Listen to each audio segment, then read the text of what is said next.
By 2050, our planet will be a vastly different place. By 2050, artificial intelligence will be everywhere. AI-driven stores will allow you to purchase goods without cashiers or waiting lines. AI will diagnose and treat patients, manage transportation, and analyze massive quantities of data. AI chatbots and voice recognition systems will sound like and behave just like real people. AI will be implemented into robots. By 2050, robot dogs and other pets will serve as companions. Robots will dominate factories and begin to serve as teachers, cooks, pharmacists, law enforcement officers, athletes, and other professionals. In 2050, universal translators will remove all language barriers, and voice recognition will be ubiquitous. Hundreds of sensors will be installed in our clothes, homes, and overall environment to monitor our well-being and improve our lives. Computing will change. By 2050, we may run on quantum computers.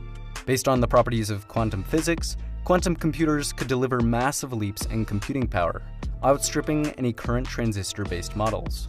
AI and computers will integrate into humans. Brain chips like Elon Musk's Neuralink will treat neurological disorders like Alzheimer's, Parkinson's, spinal cord injury, and blindness. These brain chips will allow people to control computers and prosthetics with no physical interaction. By 2050, we may be controlling things with our minds and communicating through brain signals. By 2050, robotic prosthetics may be stronger and more advanced than our own biological ones. Prosthetic eyes and ears will enter the market, curing blindness and deafness. And in 30 years, like AI, virtual reality will be everywhere. People will try on clothes in virtual reality closets, and holograms will bring FaceTime to a new level. VR platforms will allow you to move around while staying still. We will be able to travel the world and experience life on other planets, all from home. In 2014, 320,000 new electric vehicles were registered around the world. In 2019, that number was 2.3 million. By 2025, global EV sales are projected to surpass 10 million. And by 2050, the majority of automobiles will be electric. Gas stations will disappear and be replaced with at-home charging stations, refueling vehicles in as low as 10 minutes. Automobiles will become driverless. As of now, Tesla vehicles already have autopilot features that achieve Level 2 automation on the Society of Automotive Engineers Vehicle Automation Ranking. Other companies, such as Google, have invested billions of dollars into self-driving technology. Currently, it's expected that fully autonomous Level 5 vehicles will roll out to consumers in the late to mid-2020s and become commonplace in the 2030s. By 2050, people will be hopping into cars with no steering wheel. Thousands of autonomous vans and semi-trucks will travel across country, delivering packages and shipments with no human interaction. Drones will do the same for shorter distances. By 2050, swarms of drones will be delivering small packages from floating or vertical warehouses. There will also be surveillance and security drones, along with drones for construction, entertainment, and agriculture. eVTOLs, or electric vertical takeoff and landing aircraft, will provide urban transportation. Currently, there are several working eVTOL aircraft prototypes. The urban market for them is massive, and studies have revealed that the technology could become highly profitable. One of the companies working on eVTOLs is Uber, who wants to make aerial ride-sharing a reality. There's also Airbus, who have their drone-like Airbus pop-up concept. If Uber, Airbus, and other companies succeed, we could see widespread adoption of the technology. By 2050, cities will likely have air taxis everywhere. But that may not work.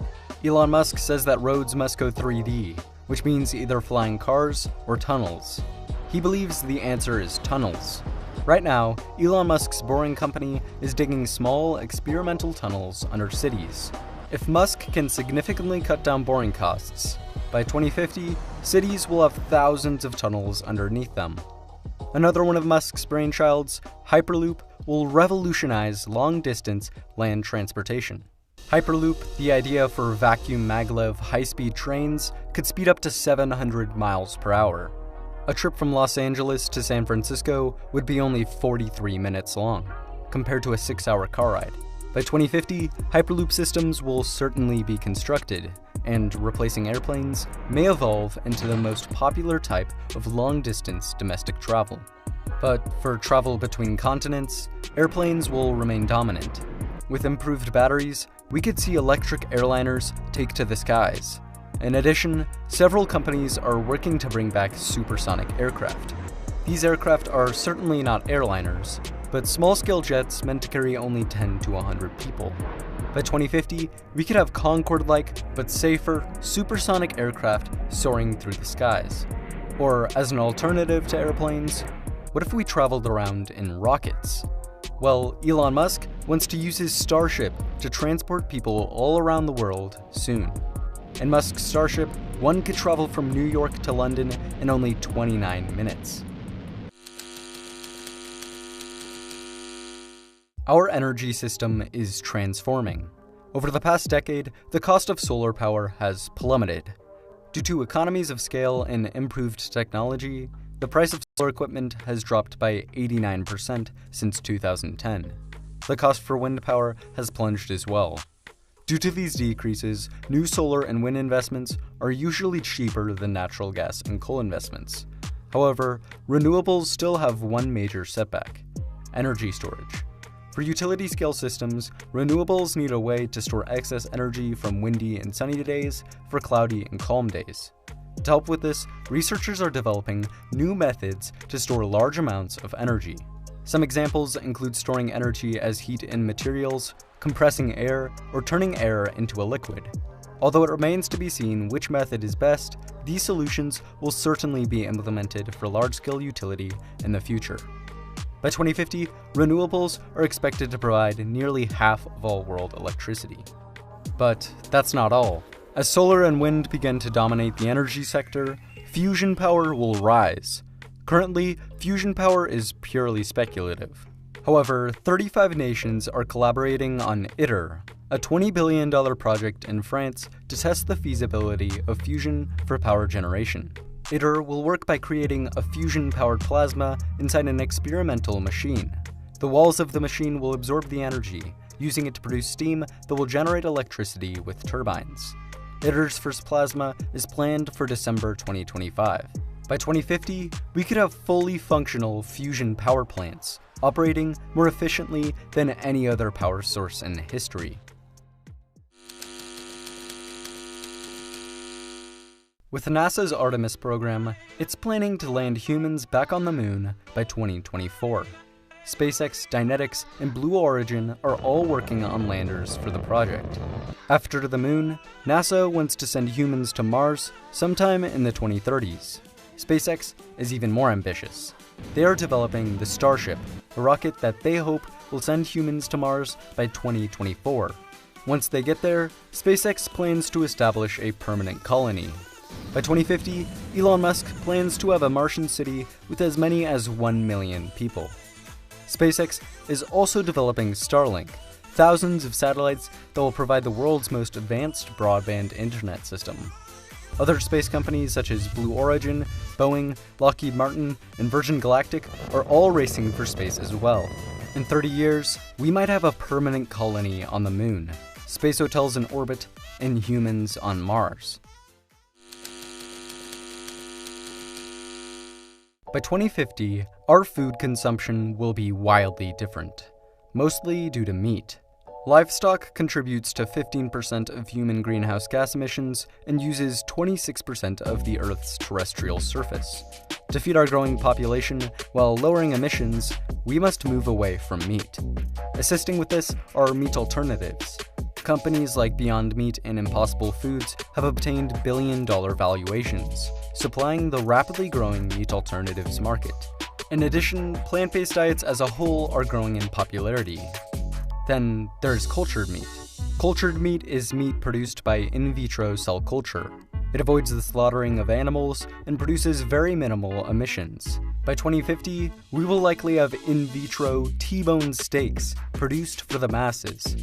To meet the demand for increased plants and the growing population while escaping the uncertainty of the changing climate, farms will move indoors, vertical, and into cities.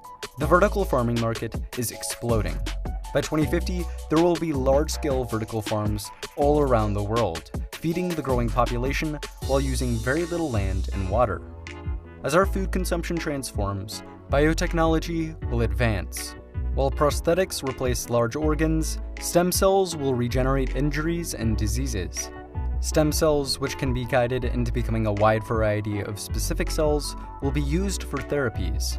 Eventually, like brain chips, stem cell therapies could help those with Parkinson's and Alzheimer's, but also those with type 1 diabetes, heart disease, burns, cancer, arthritis, and all sorts of other diseases. Another biotechnology is gene editing. Using CRISPR/Cas9 technology, scientists can now remove strands of DNA that are causing illnesses and replace them with different ones. In the future, scientists hope to cure lifelong inherited diseases with this technology. While we decarbonize the world's economy, we will utilize carbon removal technology. Carbon capture and storage will catch carbon emissions from a source and then transport them underground, leaving the atmosphere unaffected. Advanced technologies will remove carbon directly from the air and seawater. Additionally, some minerals naturally react with carbon dioxide, and we can use them to convert carbon from gas into a solid. It's not sure which of these strategies is best, but in the future, we will certainly see their widespread implementation. If you enjoyed this video, it would be amazing if you like and subscribe.